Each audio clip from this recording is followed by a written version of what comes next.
Abrimos el camino para llevar la peregrinación a todas partes. Siempre impulsados por la sed de Dios, transitamos nuestra vida moral, nuestro caminar hacia el Padre en la vida. Aquí comenzamos a andar. Bienvenidos. Esto es Sed de Dios, Vida de Peregrinos. Conduce Padre Luis Anaya, aquí en Radio Corazón.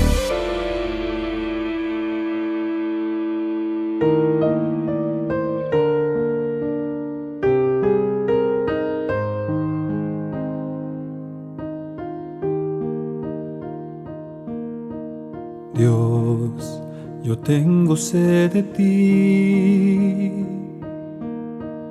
tengo sed del Dios vivo.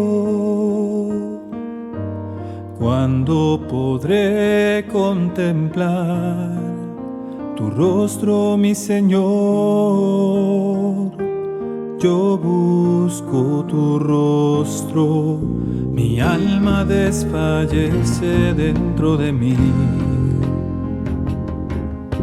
Las lágrimas me brotan de día y de noche, mientras todos me preguntan, ¿dónde está tu Dios? Yo busco tu rostro, Jesús. Me levantaré antes del alba y correré en pos de ti para encontrarte en tu jardín, ahí donde me aguardas. Yo busco tu rostro.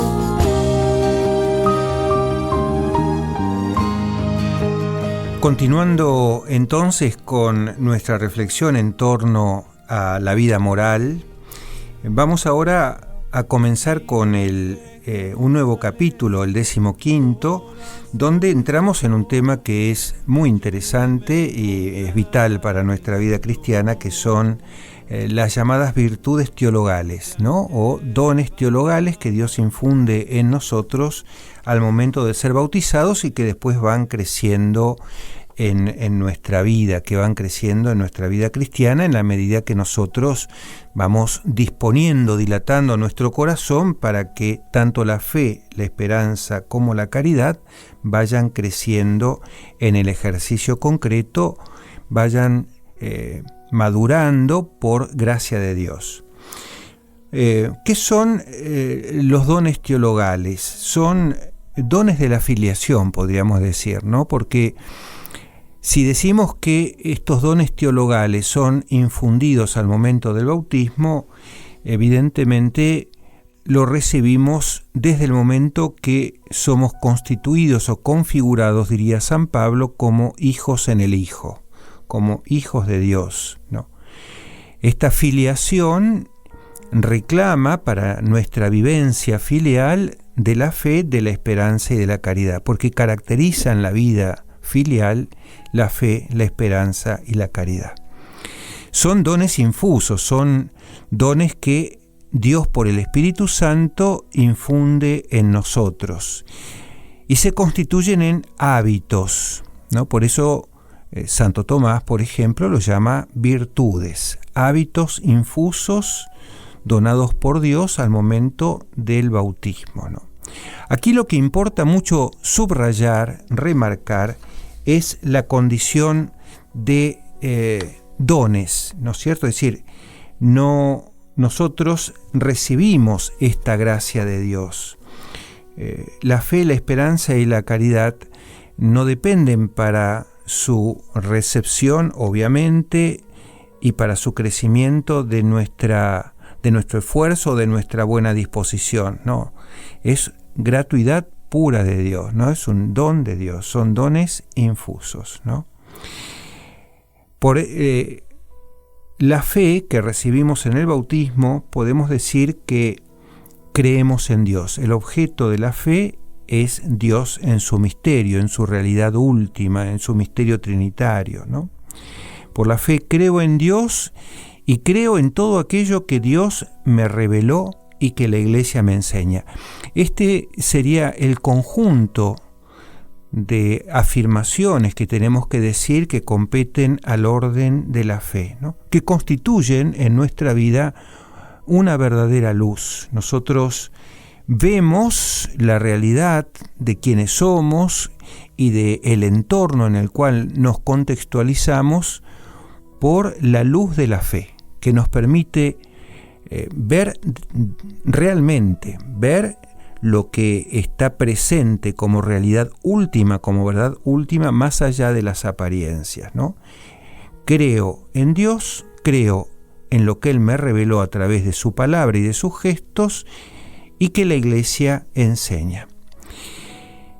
Esta realidad, traída a mi vida por el don de la fe, se hace acto de fe, se hace acto creyente cuando mi voluntad lo asume, cuando yo, comprendiendo, entendiendo, recibiendo por el don de la fe la luz de Dios, yo la hago mío, la hago verdad de mi vida en el corazón a través de la voluntad y la pongo entonces en ejercicio. Esto llamamos que la voluntad asume la verdad de la fe. Y aquí aparece, como decíamos antes, el acto creyente, el acto de la fe. En relación con la fe, también es muy importante destacar que la fe, para ser fe activa, para ser luz de nuestra vida, tiene que ser una fe que el Catecismo de la Iglesia Católica llama una fe viva, ¿no? Cuando la fe es viva, y precisamente cuando se transforma en acto creyente, es decir, cuando la voluntad realmente la asume y la traduce en actos concretos, en actos morales, ¿no? Y para esto la fe necesita de la caridad, ¿no? Porque la caridad dinamiza el misterio de la verdad de fe, ¿no? Por el contrario, si nosotros no vivimos la realidad de la caridad, si el Espíritu Santo, por nuestra infidelidad, no está presente en nuestra vida, entonces el Catecismo de la Iglesia Católica, una vez más, va a hablar de esta fe como una fe muerta. La fe viva está informada por la caridad digamos así, reclama nutrirse más profundamente de la fe, porque a medida que nosotros vamos creciendo como hijos en el Padre, como hijos de Dios, vamos a ir afrontando situaciones crecientemente complejas, podríamos decir, ¿no? La realidad de la vida se va haciendo más difícil, los nudos a desatar son mayores, y yo necesito tener una mirada profunda, una capacidad de discernimiento por la fe mayor para poder resolver, de acuerdo a la voluntad de Dios, esas dificultades y poder caminar como hijo en presencia del Padre, ¿no es cierto? Por eso fe y caridad están estrechamente unidas, y por supuesto donde está la fe también está la esperanza. Una fe que, siendo fe viva, siendo fe creyente, va nutriéndose por los elementos que Dios me brinda para que yo crezca en la fe. Fundamentalmente hablamos de una fe que crece por la escucha, porque la fe, como decíamos en el bautismo, es fruto de una relación de alianza bautismal, en la que Dios me habla como Padre y yo escucho como hijo. San Pablo gusta llamar a esta realidad de nuestro crecimiento en la fe fides ex auditu, ¿no? La fe nace del mensaje que se escucha, de la palabra de Dios que se recibe, como nos dice el apóstol Pablo en la Epístola a los Romanos, capítulo 10, versículo 17. Pero también tenemos que decir que la fe es luz, ¿no? Y algunos textos del Evangelio nos presentan esta realidad de la fe como luz. Lo decíamos precedentemente, que es este deseo de ver el rostro de Dios.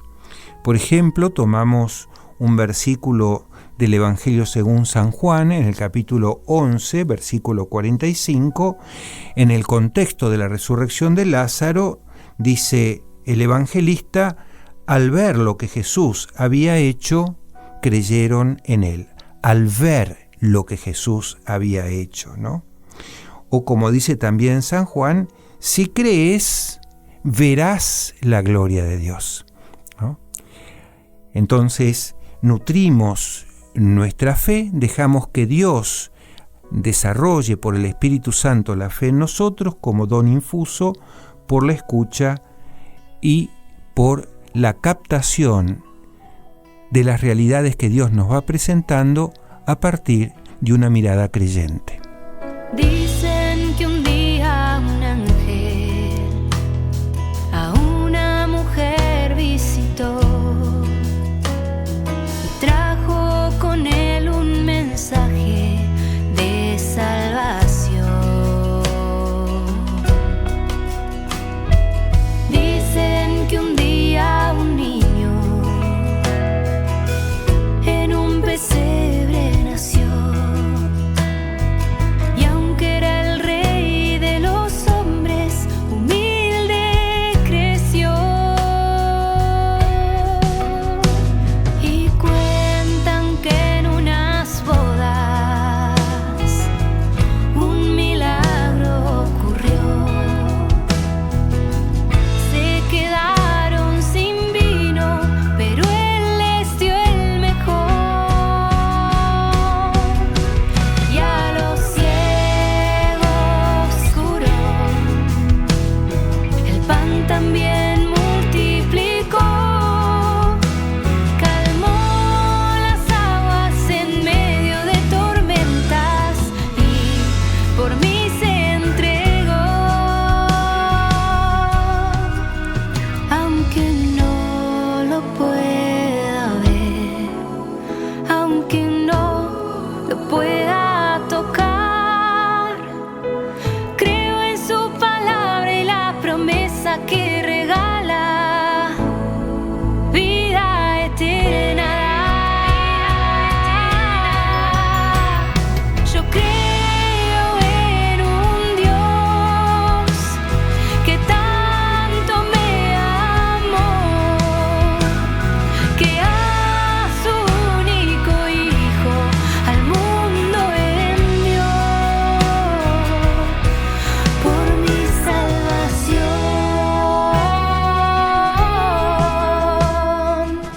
El camino nos espera. Sigamos andando. Sed de Dios. Vida de peregrinos. Según el Catecismo de la Iglesia Católica, a partir del don de la fe, nacen algunas obligaciones morales. Nos lo dice el número 1816 del Catecismo, que si ustedes desean pueden confrontar, ¿verdad? Nos pone allí 5 verbos que hablan de nuestras obligaciones morales o deberes vinculados con la fe. Van a ver ustedes que es muy obvio lo que nos va a decir el catecismo. En primer lugar, la fe reclama de mí su cuidado, ¿no? Su nutrición, podríamos decir así, cuidar el don de la fe. ¿Qué significa cuidar el don de la fe? Bueno, si ponemos la cara negativa de todo cuidado es no exponerme inútilmente, negligentemente a peligros que la puedan amenazar, ¿no? Cada uno de nosotros puede descubrir qué es lo que en mi cotidianeidad o en mi contexto vital puede llegar a poner en peligro mi fe. Pero más que lo negativo tenemos que hablar para cuidar de la fe de lo positivo, que alimenta mi fe. Y mi fe la alimenta la palabra de Dios, ¿no? La alimentan los sacramentos de la Iglesia, la alimenta la creciente capacidad de discernir la presencia de Dios en la cotidianeidad, la alimenta la buena lectura, la alimenta la contemplación de los misterios de Dios, la alimenta también las buenas relaciones personales, por ejemplo, vivir en comunidad, ¿no? O alimentarme en una comunidad eclesial, parroquial, familiar, de todo aquello que habla de la presencia de Dios en cada momento de nuestra vida. Entonces la cuidamos para vivir la fe. Vivir la fe es ser crecientemente cuidadosos en esta coherencia que queremos establecer siempre entre la fe como un don, esta capacidad de ver la presencia de Dios, de escuchar la presencia de Dios en nuestra vida y en la vida del mundo, y traducirlo en actos concretos. Coherencia de la fe con la vida, sumamente importante, porque si yo no vivo según lo que creo, termino descreyendo, ¿no? Termino asumiendo disvalores propios de la vida que estoy llevando, ¿no es cierto? Cuidamos de la fe, vivimos coherentemente esa fe o intentamos hacerlo cada día, profesamos la fe.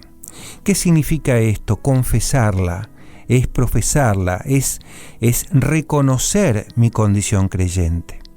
Esto que solemos hacer en la Eucaristía Dominical cuando rezamos juntos como comunidad eclesial el credo. El credo es una profesión de fe, pero hay muchas ocasiones en nuestra vida en la cual nosotros tenemos que reconocer nuestra condición creyente, ¿no? Profesarla, dar testimonio de que creemos en Dios, afirmarlo con nuestras palabras y con nuestros gestos, ¿verdad? Y esto va de la mano con el testimonio de la fe. El testimonio de la fe habla más de los actos cotidianos, no es la confesión de la fe implicada en la profesión, como decíamos precedentemente, sino que es la vida de todos los días donde yo como cristiano doy cuenta en mis gestos, en mis palabras, en mis actitudes, ¿no?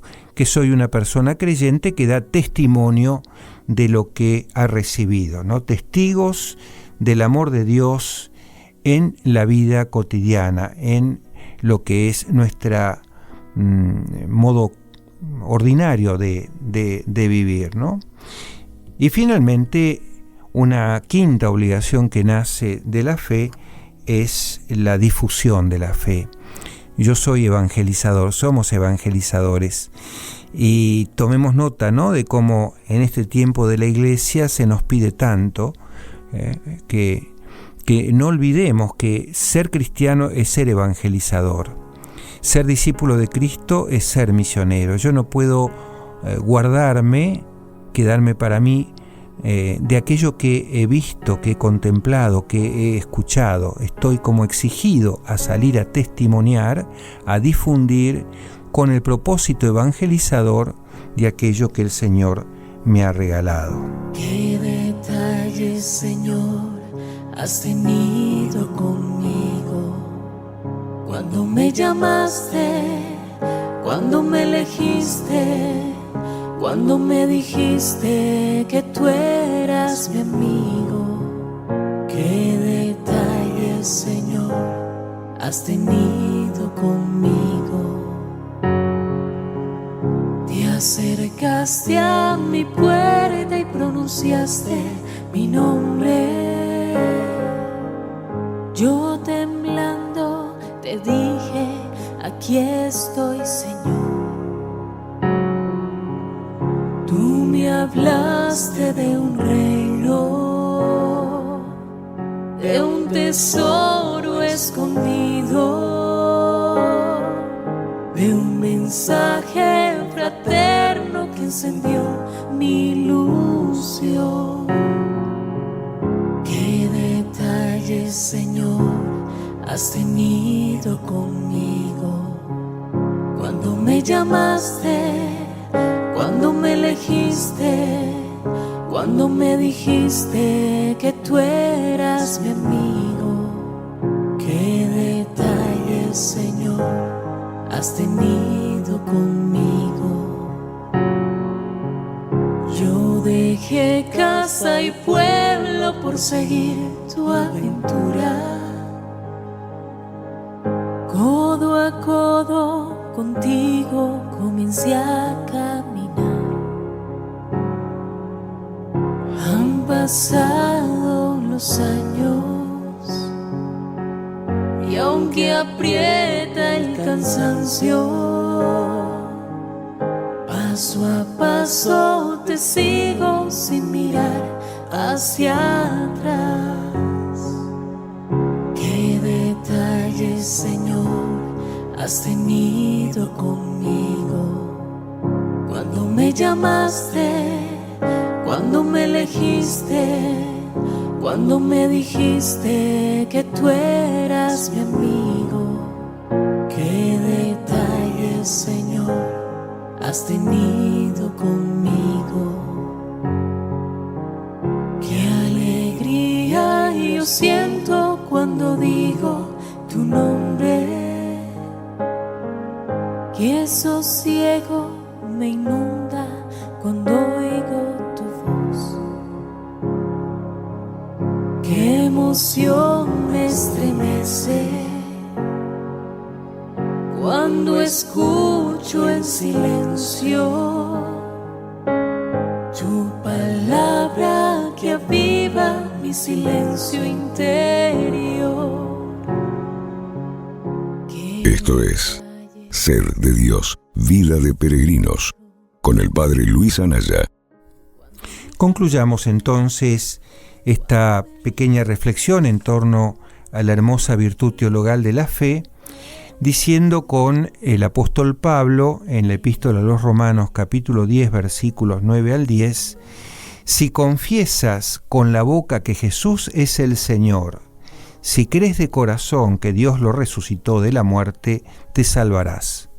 Con el corazón creemos para ser justos, con la boca confesamos para obtener la salvación.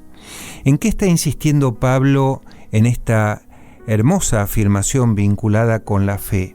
Bueno, que la fe es una realidad de la persona, ¿no?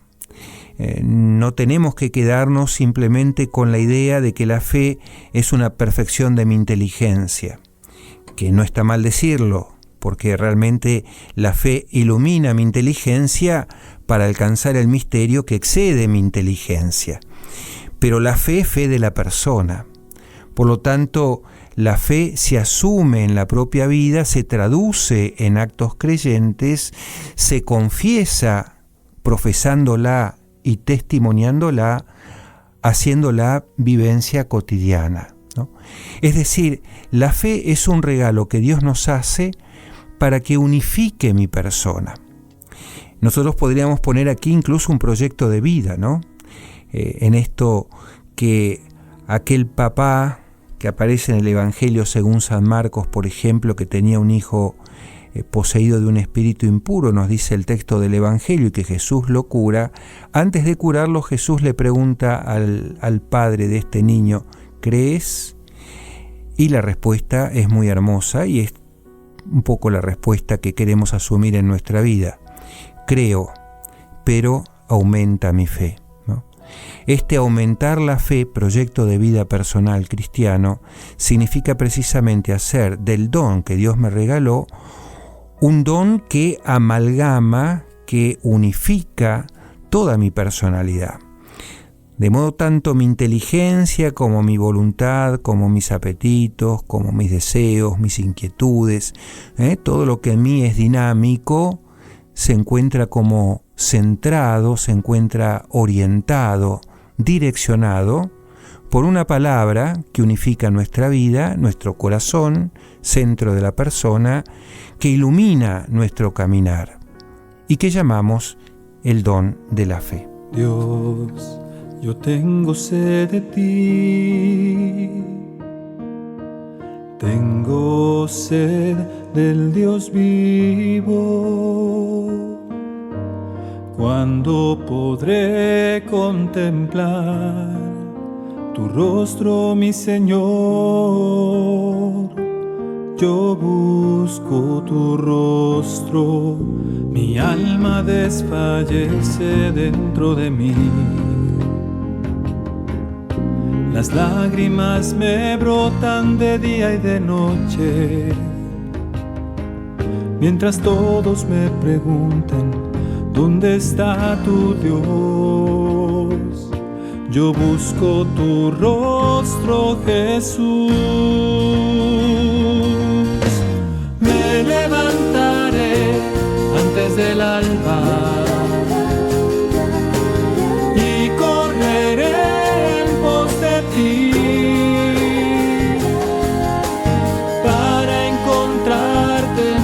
jardín, ahí donde me aguardas, yo busco tu rostro.